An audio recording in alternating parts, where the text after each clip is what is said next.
त्यांच्याकडची जी काही खजिना त्यांच्याकडचा जो होता तो त्यांनी बहाल केला इथे आणि संग्रही ठेवण्यासारखे स्थिरचित्र तुम्हाला इथे पाहायला मिळतील, यात मला काळी मात्र शंका नाही.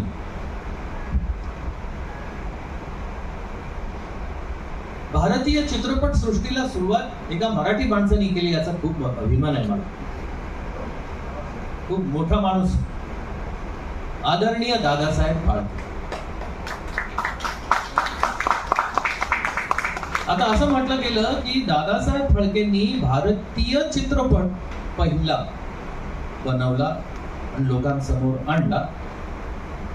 माझं दुमत आहे या विषयावर, माझं दुमत आहे.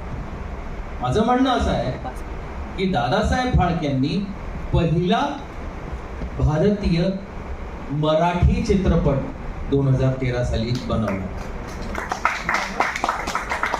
तो मूकपट असला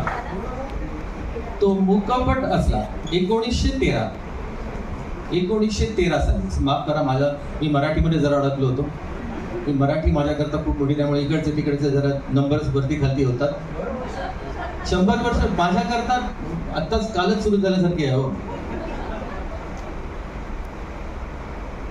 कारण मला पण असं वाटतं की मी आत्ताच इंडस्ट्रीमध्ये आलो. मला तुम्ही लोकांनी ठेवलंय तसं, म्हणून माझा काय ह्याच्यात वाटा नाही आहे तो माझ्या प्रेक्षकांचा आहे की ज्यांनी मला इतकी वर्ष मोठं केलं.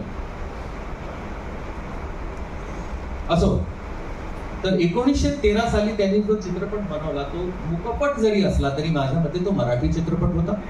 त्याचं कारण तो फक्त मराठी माणसांनी बनवला म्हणून नाही, तर त्याची स्क्रिप्ट जी होती बनवली गेली, संहिता ज्याला आपण म्हणतो, ती मराठीत लिहिली गेली.